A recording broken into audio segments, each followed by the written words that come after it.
চাকা খুলে গেছে রে।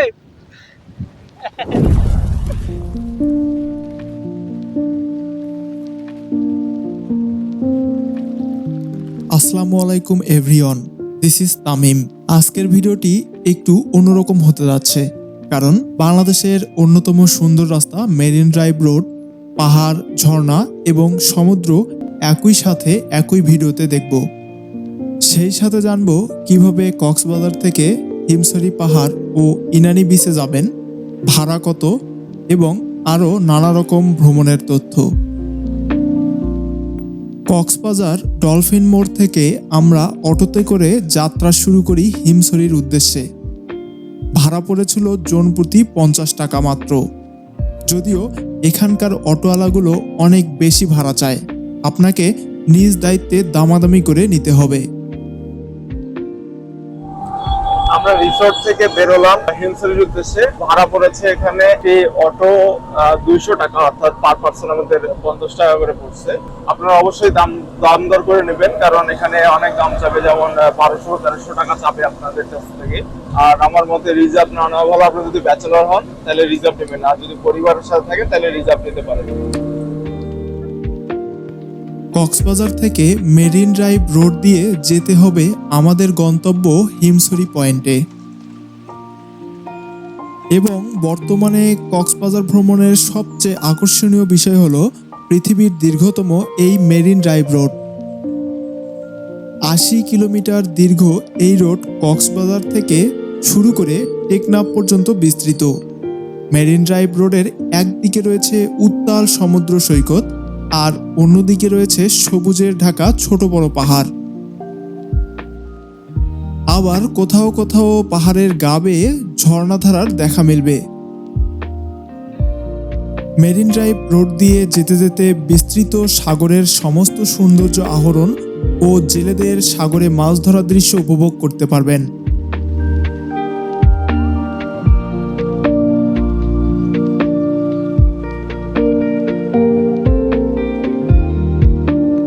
রাস্তার দুপাশের মনোমুগ্ধকর প্রাকৃতিক দৃশ্য দেখতে দেখতে পৌঁছে গেলাম আমাদের গন্তব্য হিমছড়িতে।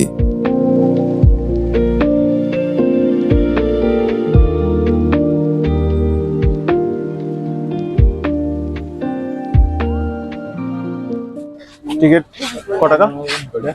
4টা 30 টাকা না?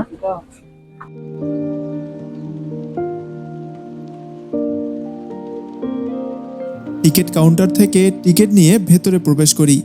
টিকিট মূল্য ছিল জন প্রতি 20 টাকা এবং তারপর অনেকগুলো দোকান দেখতে পাই। চাইলে কিছু কেনাকাটা করে নিতে পারেন, যদিও দাম এখানে অনেক বেশি।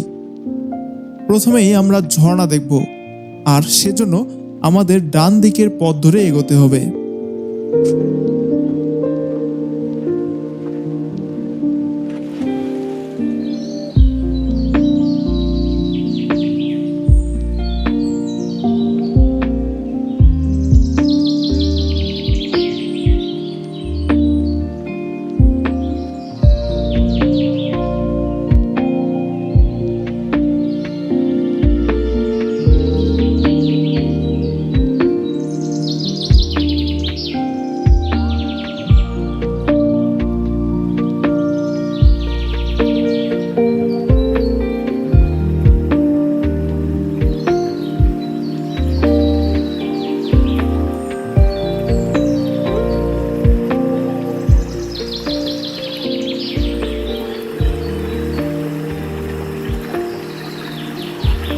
বর্তমানে আমরা দাঁড়ায় আছি হিমছড়ি ঝর্ণার সামনে।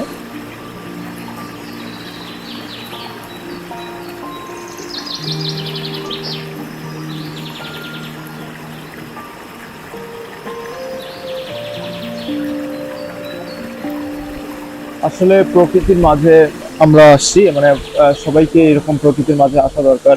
ভালো একটা পরিবেশ, প্লাস কক্সবাজারে এসে আমরা 2 দিন ছিলাম এবং 2 দিনে এখানে একসঙ্গে পাহাড় পাইছি, ঝর্ণা পাইছি, প্লাস সমুদ্র। আসলে ঝর্ণাটা বেশি বড় না হলেও অনেক সৌন্দর্য এখানে আমরা লক্ষ্য করতে পারছি। ভাল লাগে হাঁটতে তোর হাত ধরে, ভাবনা তোর আসছে দিন রাত ধরে, ভাল লাগে হাঁটতে তোর হাত ধরে, ভাবনা তোর আসছে দিন রাত ধরে, এলোমেলো মনটাকে কি করে কে আর রাখে, কেন আমি এত করে তোকে চাই, পারবো না আমি ছাড়তে তোকে, পারবো না আমি ভুলতে তোকে। ঝর্ণার এই পরিবেশে আসে কেমন ফিল হচ্ছে তোর? আসলে প্রকৃতির মাঝে আসলেই ফিলটা অন্যরকম পর্যায়ে চলে যায়। আমি আসলে অনেকদিন পর আবার ঝর্ণা দেখলাম, হয়তো ছোটবেলায় ঝর্ণা দেখছি, তো পাহাড়ের মাঝে ঝর্ণা দেখতেছি, মানে এই জায়গাগুলোতে না আসলে কেউ আসলে বুঝতে পারবে না এর ফিলিংসটা কি। অনেক সুন্দর। আমরা এখান থেকে এরপরে পাহাড়ে উঠবো, অনেক বড় পাহাড় আছে সামনে। প্রায় 1 ঘন্টার মতো সময় কাটিয়ে আমরা পাহাড়ে ওঠার জন্য প্রস্তুতি নেই। একবার বল নেই তোর কেউ নেই, কেউ নেই, কেউ নেই, একবার বল নেই তোর কেউ নেই, কেউ নেই, কেউ নেই, একবার বল নেই তোর কেউ নেই, তোর কেউ নেই।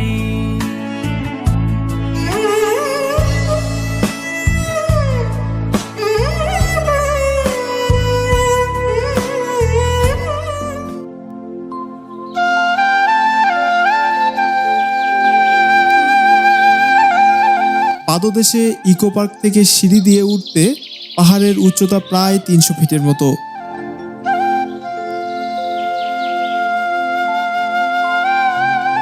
সিঁড়ি বেয়ে উপরে উঠতে উঠতে একটু কষ্ট হয়, তবে উপরে উঠে এক পাশে পাহাড় আর অন্য পাশে সমুদ্রের মনোমুগ্ধকর দৃশ্য দেখে হৃদয়টা জুড়িয়ে যাবে। এরকম শান্ত, নীরব ও শুনশান পরিবেশের দর্শনীয় স্থান আমাদের দেশে হয়তো আর নেই।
হিমছড়ি বাংলাদেশের চট্টগ্রাম বিভাগের কক্সবাজার জেলায় অবস্থিত একটি পর্যটন স্থল। কক্সবাজার থেকে 12 কিলোমিটার দূরে অবস্থিত।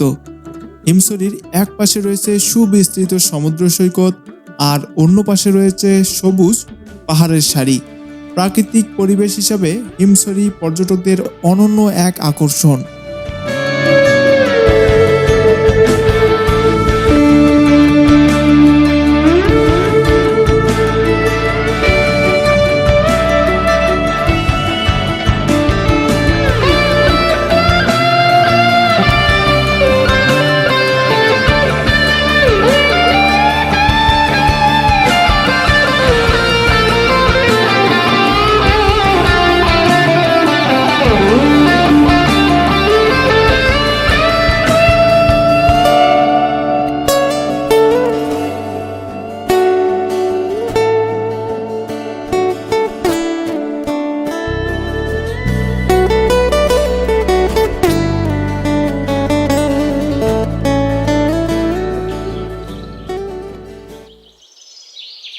আমরা এখন আছি হিমছড়ি পাহাড়ের উপরে। আসলে এই জায়গাটা এতটা সুন্দর, এখানে না আসলে এই প্রাকৃতিক পরিবেশটা আর কি মানে সৌন্দর্যটা বোঝা যাবে না। এটাকে বলে হাতির পাহাড়, আমরা যেখানে আর কি বসে আছি। অনেক সুন্দর একটা জায়গা। আপনারা যদি পাহাড়, সমুদ্র এবং ঝর্ণা দেখতে চান তাইলে কক্সবাজারের সাথে সাথে আপনারা হিমছড়িটাও ঘুরে যাবেন। ঘুরি একসাথে মিলে ঝিলে, চল বন্ধু চল, চল বন্ধু চল, চল বন্ধু। চল বন্ধু চল, চল বন্ধু চল, চল বন্ধু চল। উড়ি একসাথে নীলে নীলে, উড়ি একসাথে মিলে ঝিলে। চল বন্ধু চল, চল বন্ধু চল, চল বন্ধু চল। বন্ধু নাং ফুর্তি নাং তব, বন্ধু নাং ফুর্তি নাং তব, বন্ধু নাং ফুর্তি নাং তব।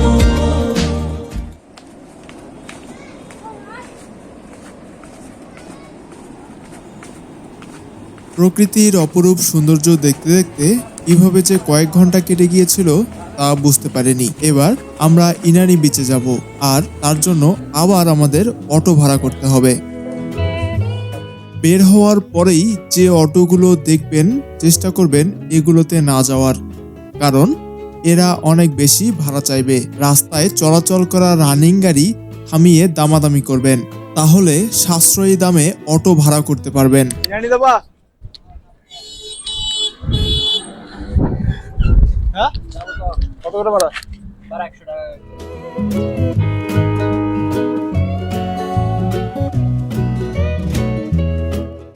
ইনানি যাবেন? হ্যাঁ কত করে? কত করে? হ্যাঁ আয় তো গিয়াতা সেটা কা খবর হই বললা খানা আর দেন দা ইনানি আউডন না কত করে? হ্যাঁ কত করে? সাইজন না হ্যাঁ সাইজন একজন 40 টাকা হই দিবেন রে রেট বাড়া ভাইয়া 40 টাকা। হ্যাঁ রেট বাড়া ভাইয়া 160 টাকা রে ভাইয়া 150 টাকা দিবে। তাই গো হ্যাঁ গো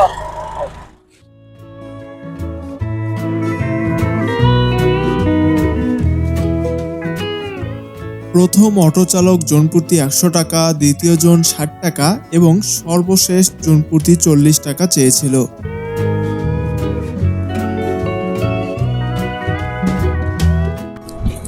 আমরা এখন হিমছড়ি পাহাড় থেকে ইনানি বিচের উদ্দেশ্যে রওনা হলাম। মাঝখানে একটা অটো ভাড়া করলাম। অটো ভাড়া আমাদের কাছ থেকে নিয়েছে 150 টাকা চারজনে, অর্থাৎ 40 টাকার কিছু কম পড়েছে পার পার্সন। তো আমরা মেরিন ড্রাইভ রোড দিয়ে ইনানির উদ্দেশ্যে রওনা হয়েছি। এক পাশে পাহাড়, এক পাশে সমুদ্র, মাঝখান দিয়ে আমরা যাচ্ছি অপরূপ সৌন্দর্য উপভোগ করতে করতে।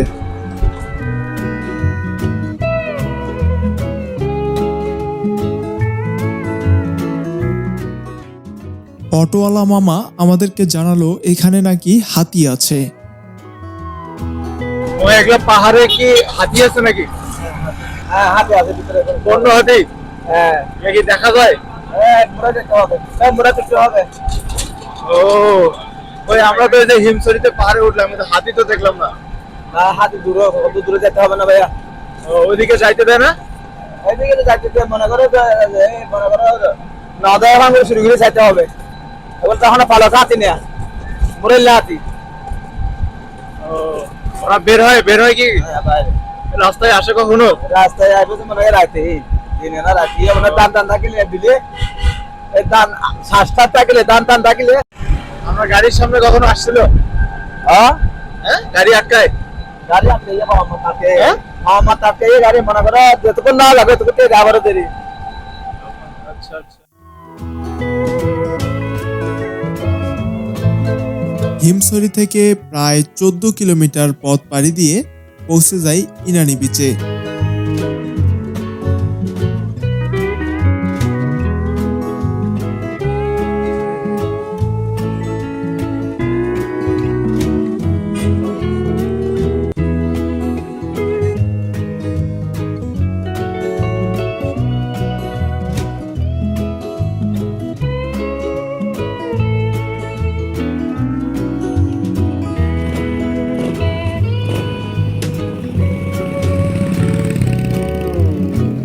বিচে প্রবেশের পরেই অনেকগুলো বিচ বাইকের সন্ধান মিলবে।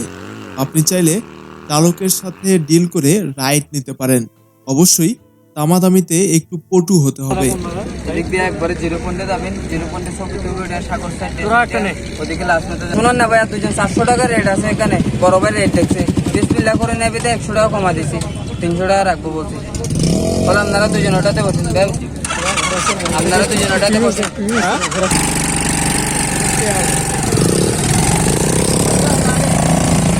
অসতর্কতার কারণে যাতে অনাকাঙ্ক্ষিত দুর্ঘটনা না হয় সেদিকে খেয়াল রাখবেন।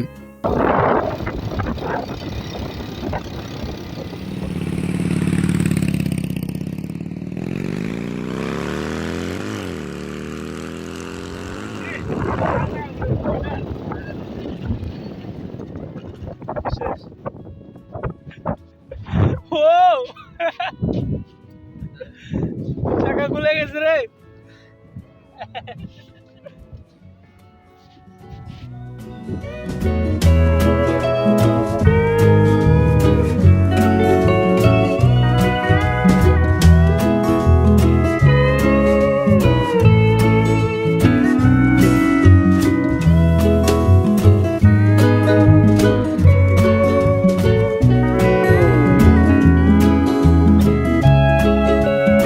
কক্সবাজার থেকে 23 কিলোমিটার আর হিমছড়ি থেকে 14 কিলোমিটার দূরে ইনানি সমুদ্র সৈকত। ভাটার সময় ইনানি সমুদ্র সৈকতে সেন্ট মার্টিনের মতো প্রবাল পাথরের দেখা মেলে। এখানে কক্সবাজারের মতো সাগর এত উত্তাল থাকে না, আর এই শান্ত সাগরই পর্যটকদের আরো বেশি বিমোহিত করে। সাধারণত বিকেলবেলায় ইনানি সমুদ্র সৈকত ভ্রমণের জন্য আদর্শ সময়। বিকেলবেলায় পর্যটক তুলনামূলক কম থাকে, সেই সাথে সূর্যাস্ত দেখার সুযোগ মিলবে।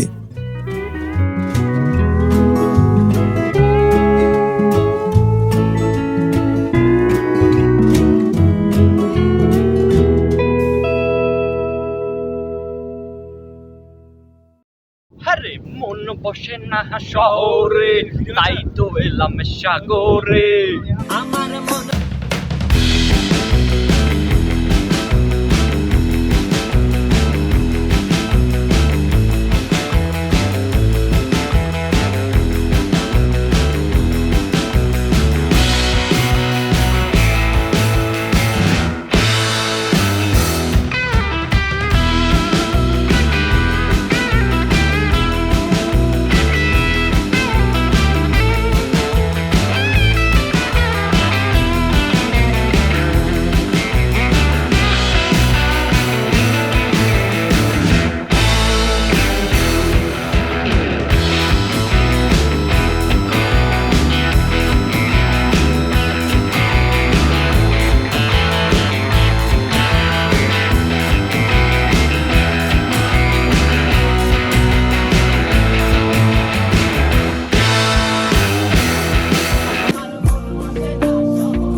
আশা করি আমার কক্সবাজার ভ্রমণ পর্ব আপনাদের ভালো লেগেছে।